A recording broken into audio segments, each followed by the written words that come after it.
iyadoo kasii darayso xaalada Abaareed ka jirta gobolada Bariga isla markaan aan roobkii ku tuuxin deegaanada hoostiga degmada Garadag ayaa waxa soo badanaya dadka barakacayaasha ay ku soo qulqulaya gudaha degmada Garadag iyo tuulooyinka hoostagaba sidoo kale dadkan ayaa iyaguna miciin soo bidaya isla markaan ku soo ururaya dhulka ceelbiyoodada iyagoo isla waxaad ka helaysaan biyo aad cabbi kartaan haddaba toddobaadadii ugu dambeeyay TV-ga qaranka kormeer ku gaala bixiyay kamid kaamamka ay dadka barakacayaasha isku soo urureen sidaan wax ugu ogaana xaalada Abaareed ka jirta deegaanadan idoo safarka iyagana ku marinay deegaanadan ay qayb ka ahaayeen maamulka heer degmada Garadag iyo gudida abaaraha ee degmo xubno kamid ah xildhibaanada golaha deegaanka isla markaana ay dadkan barakacayaasha ee ku nool kaamamka aan marinay gaarsiinaya deeq mariya ay ugu soo deeqeen urur muxsiniin oo la magac baxay walaalaha togdheer iyagoo horeyntii waxa ka warbixiyay xaalada Abaareed ku jiraan qaar kamid ah dadkii iyagu ku noolaa kaamamkan aan marinay oo ay kamid ahaayeen kaamka urgoleed nasiye labada tuur shiisha waxay dhaheen sida tanahay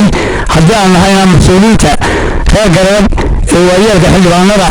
xilqaadada ah waxaa inoo keeneen subaxan saaka inoo keeneen waxaa ka mid ah dharka ay soo jiteen shaayada mahadooda ilaahay mahadooda soo gaarsiiyo annagana waa nala guddoonsiiyey maasha Allah waa bulshadana waa guddoominay wax wanaagsan oo kale waa tigeynayna maasha waxaanu ka codsanaynaa culimada waxgaradka waayeelka dhammaan madaxweynaha dadka dhammaantood in la taakuleeyo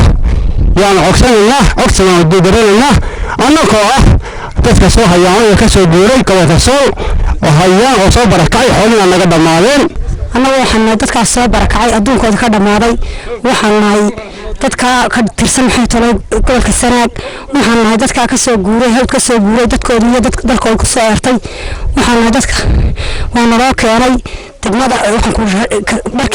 markii la soo gaarsiiyay gudoomiyaha Garadag la soo gaarsiiyay ilaahay baa lagu mahad celinaynaa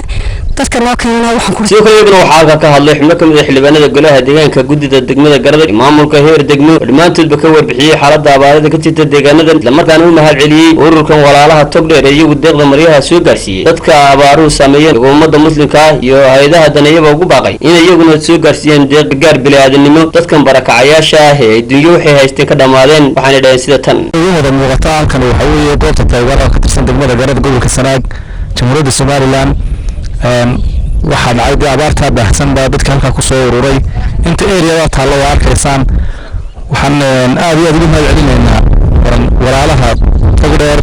oo ka tirsan London intii soo gaarsiiyay dalkan goobtan waa goobta taageerada oo ka tirsan degmada Garadag waana goobaha dadka barakacayaasha ay yimaadeen ururka walaalaha togdheer waxaan mar labaad tareen horta marka hore waa mahad celinaa waxa ay soo tareen dadka walaalahooda tabaaraysan mar labaad waxaan ku codsanaynaa oo aan leenahay waxa ugu deeqdan iyadoo ay hadda jirto xil roobaadkii shiraayo goobaha ay degan yihiin dadka barakacayaasha ee deegaanka Garadag waxaan soo gaarsiinay qayb ka mid ah alaabtii laga soo diray ay soo direen jaaliyada reer London reer Somaliland garan gobolka Togdheer iyo ka kooban community reer Somaliland